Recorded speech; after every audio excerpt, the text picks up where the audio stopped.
আমরা এই আইনগুলো শুধুমাত্র যে এই পর্যায়ে 40 ট্রেনিং হবে কেন চাই, এটা প্রান্তিক পর্যায়ে এই ট্রেনিংটা যাক এবং এই ট্রেনিং এর সুবাদে সবাই যাতে স্বাবলম্বী হতে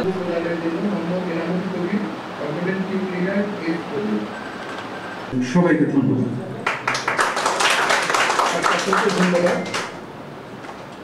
এরপর বক্তব্য প্রদানের জন্য আসসালামু আলাইকুম। আজকের এই থেকে এবং এই জুলাই বললেন যে আমরা এটা এক্সপ্যান্ড করি সারা দেশে এবং আমরা যদি ফান্ড মোবিলাইজ করতে পারি আমরা সব জায়গায় চলে যাব। আপনাদের চাহিদা একজন নারী প্রতিনিধি রয়েছেন, আমি এবার অনুরোধ করব তার বক্তব্য প্রদানের জন্য যে তিনি কি সভাপতি তথ্য ও যোগাযোগ প্রযুক্তি বিভাগের সম্মানিত সচিব শিশাইলা চৌধুরী স্যারকে অনুরোধ জানাবো তার বক্তব্য প্রদানের জন্য। তাদের সাথে তিনি সার্বিকভাবে কমিউনিকেট করে দিক নির্দেশনা দিয়েছেন। একইভাবে তিনি কিন্তু আমাদের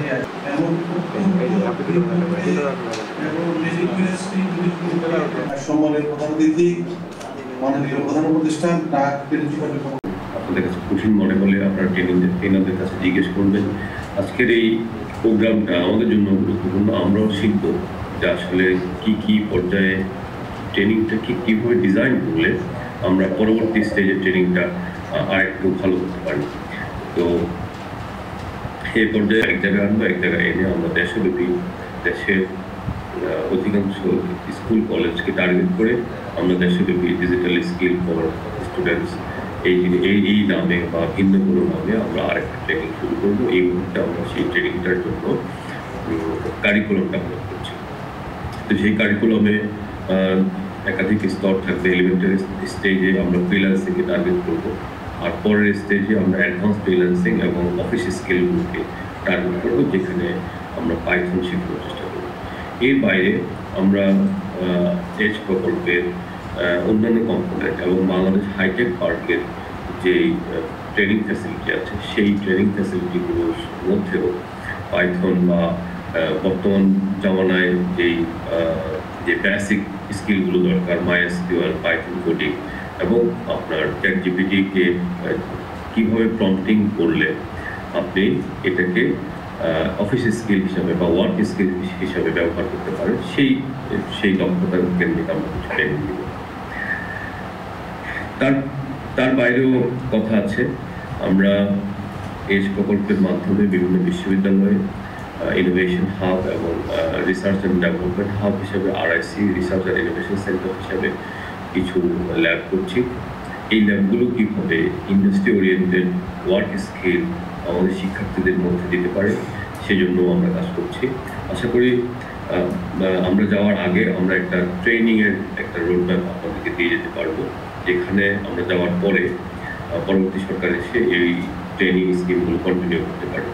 অর্থাৎ আমরা বলছি আমরা 3 স্তরে ট্রেনিং দেবো। একটা হচ্ছে freelancing training, basic freelancing training, যার মাধ্যমে আমাদের শিক্ষার্থীরা একেবারে বেকার না থেকে ফ্রিল্যান্সিংটা শুরু করতে পারে। ফাইবারে অ্যাকাউন্ট খুলে আপনি সেখানে ফ্রিল্যান্সিংটা শুরু করতে পারেন। অনেক ক্ষেত্রে একটা কম্পিউটার হলে ভালো হয়, কিন্তু আপনি আপনার বিশ্ববিদ্যালয়ের শিক্ষা প্রতিষ্ঠানে যে ল্যাবটা আছে, বিশ্ববিদ্যালয়ের যে কম্পিউটারগুলো আছে, সেখানেও আপনি কিন্তু চাইলে কাজ করতে পারেন। তারপরের স্টেজে আমরা চাবো যে MySQL, পাইথন বা ChatGPT ব্যবহার করে কীভাবে অ্যাডভান্স অফিস স্কিল আনা যায় সেই ধরনের একটা কোর্স। এর তৃতীয় স্টেজে আমরা থাকবে আমাদের বিশ্ববিদ্যালয় কলেজ কেন্দ্রিক যে আমাদের প্রোগ্রামগুলো আছে। তো এই প্রোগ্রামগুলোর একটা উদ্দেশ্য হচ্ছে ডিজিটাল স্কিলকে ছড়িয়ে দেওয়া, কিন্তু এর বাইরে আরেকটা স্কিল থাকতে হবে, সেটা হচ্ছে আপনাদের মাধ্যমে। সেটা হচ্ছে যে আমাদের অর্থনীতিকে যদি আমরা দেখি তাহলে প্রায় 85% যে চাকরি, এই চাকরিটা আছে বেসরকারি খাত থেকে, আর বেসরকারি অপ্রতিষ্ঠানিক খাত থেকে, আর বাকি যে 15% এটা আসে প্রাতিষ্ঠানিক খাত থেকে। এই প্রাতিষ্ঠানিক খাতের মধ্যে যদি আমরা 2 ভাগ করি তাহলে মাত্র 4 থেকে 5% হচ্ছে সরকারি চাকরি, আর বাকি প্রতিষ্ঠানিক খাতের 11% বা 10% হচ্ছে বেসরকারি চাকরি। অর্থাৎ মাত্র 4% সরকারি প্রাতিষ্ঠানিক, 10 থেকে 11% বেসরকারি, যেখানে যে AI এবং জেনারেটিভ AI একটা গুরুত্বপূর্ণ ভূমিকা আছে। আমরা যদি এই জেনারেটিভ AI বা বা এই জিপিটি টেকনোলজি যদি আমরা শিখতে না পারি, বা লার্জ ল্যাঙ্গুয়েজ মডেল যে মডেলগুলো আছে, চ্যাট জিপিটি কিংবা ডিপসিক, হ্যাঁ, এগুলোকে ব্যবহার করে যদি আমরা স্কিল তৈরি করতে না পারি, তাহলে আমরা পিছিয়ে যাব। আমরা পিছিয়ে যাব আমাদের দেশের ভিতরে, শহরের তুলনায়, রাজধানী বা বিভাগীয় শহরের তুলনায় মফস্বল শহরগুলো, ছোটো শহরগুলো খুব পিছিয়ে যাবে, গ্রামীণ এলাকা পিছিয়ে যাবে, আমরা আঞ্চলিকভাবে পিছিয়ে যাব, ভারত এবং পাকিস্তান বা অন্যান্যদের তুলনায় আমরা পিছিয়ে যাব, এবং আমরা বৈশ্বিকভাবে পিছিয়ে যাব। আমাদের মেইন উদ্দেশ্য হচ্ছে যে একটা সময় ছিল আমাদের শিক্ষার্থীদেরকে ফটোশপ শিখতে হতো, কিন্তু এখন ফটোশপটা জন্য ইউটিউবের অনেক ভিডিও আছে, ফটোশপের জন্য। আচ্ছা, আমরা জুলাই যোদ্ধাদের জন্য 2টি ব্যাচে 40 জনের জন্য 2টি প্রশিক্ষণের আয়োজন করেছি। একটা হচ্ছে ডিজিটাল মার্কেটিং আর একটা কম্পিউটার ফান্ডামেন্টাল। তো আমরা আসলে এই ট্রেনিং করতে পেরে খুবই ভালো ফিল করতেছি, কারণ আমরা জুলাই যোদ্ধাদের দক্ষতা বৃদ্ধির জন্য আমরা কিছু একটা করতে পারতেছি। ওদের জন্য আমরা যারা রংপুরের বাইরে থেকে এসেছে, যাদের থাকার ব্যবস্থা নেই, আমরা তাদের আবাসনের ব্যবস্থা করেছি পর্যটন হোটেলে, তাদের থাকা খাওয়া সব কিছুর ব্যবস্থা করা হয়েছে। আর ট্রেনিংটা হবে 7 দিন ব্যাপী, 42 ঘন্টা। আমাদের মোটামুটি 40 জন ছাত্র আমরা পেয়েছি, যারা সবাই গেজেটভুক্ত। আমরা এই ট্রেনিংটার উদ্দেশ্য হচ্ছে জুলাই যোদ্ধাদেরকে আগামী 4র্থ শিল্প বিপ্লবের জন্য প্রস্তুত করা। আমাদের যে 4র্থ শিল্প বিপ্লবের যে চ্যালেঞ্জগুলো আমরা ফেস করব সামনে, যাতে এই জুলাই যোদ্ধারা 4র্থ শিল্প বিপ্লবের জন্য নিজেকে গড়ে তুলতে পারে এবং দক্ষ হয়ে বাংলাদেশের সেবা করতে পারে।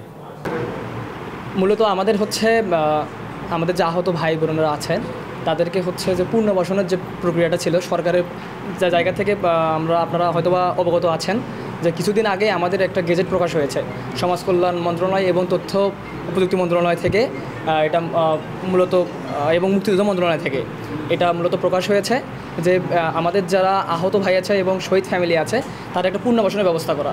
পুনর্বাসন মানে যে এই রকম না যে কোটা প্রথা আবার বেকার, এমনটা না।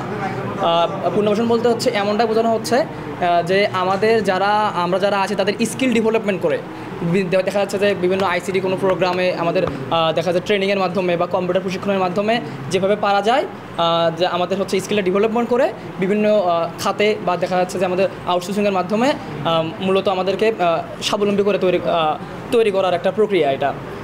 তারই ধারাবাহিকতায় রংপুরে প্রথম আমরা তথ্য প্রযুক্তি মন্ত্রণালয় থেকে, যে আইসিটি বিভাগ থেকে মূলত হচ্ছে রংপুর বিভাগের যারা আহত আছেন খুবই কম সংখ্যক নিয়ে, যদিও আহত সংখ্যা প্রায় 1400 কাছাকাছি, তার মধ্যে থেকে প্রায় 60 থেকে 77 জন নিয়ে এই প্রোগ্রামটা শুরু হচ্ছে। আমাদের দাবি থাকবে যে আমাদের মন্ত্রণালয়কে ঊর্ধ্বতন কর্মকর্তার কাছে যে এটা যে আমাদের প্রশিক্ষণটা হচ্ছে, এই প্রশিক্ষণটা যাতে প্রান্তিক পর্যায়ে চলে যায় এবং প্রত্যেকটা আহত ভাইদেরকে যাতে এই প্রশিক্ষণটা দেওয়া যায়। আমরা কোনোভাবে কোটা চাই না, আমরা চাই এরকম আমাদের প্রশিক্ষণ দেওয়া হোক, আমরা এইভাবে প্রশিক্ষণ নিয়ে আমাদের স্কিল ডেভেলপমেন্ট করে আমরা নিজেরা স্বাবলম্বী হব। আর আমাদের জায়গা থেকে ধন্যবাদ অন্তর্বর্তী সরকারকে। বিসিসি কর্তৃক আয়োজিত যে জুলাই যোদ্ধাদের প্রশিক্ষণ, সেখানে আমরা উপস্থিত হতে পেরে নিজেদেরকে গর্ববোধ করতেছি।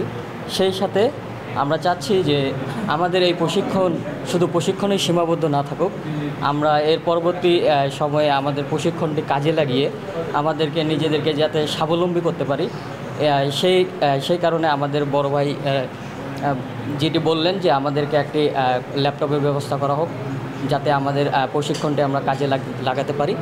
আমাদের স্যারকে বিশেষভাবে অনুরোধ করতেছি যে আমাদেরকে একটা ল্যাপটপের প্রদান করা। আপনার নামও বলছেন? আমার নাম। আমাদের আজকের এই প্রজেক্টটা হচ্ছে এস প্রজেক্ট।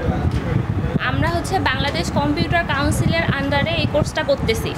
ফয়েজ রহমান তৈয়ব স্যারের মাধ্যমে এই কোর্সটা সারা বাংলাদেশে ছড়িয়ে পড়ছে। আমরা এই কোর্সটা করে কতটুকু লাভ করতে পারবো যদি এই প্র্যাকটিস না করি? প্র্যাকটিসের জন্য তো আমাদের একটা কম্পিউটার বা ল্যাপটপ দরকার। ফয়েজ রহমান তৈয়ব স্যার যদি এই কম্পিউটার বা ল্যাপটপ দিয়ে আমাদেরকে সহযোগিতা করে, তাহলে আমরা এই কোর্সটা শিখতে পারবো, পাশাপাশি এটার প্র্যাকটিসও করতে পারবো। ঘরে বসে আমরা নিজেরাই আর্ন করতে পারবো। আপনি কি জুলাই যোদ্ধা হিসেবে আসছেন? জি, আমি জুলাই যোদ্ধা। কোথায় বাসা, কোথায় নাম?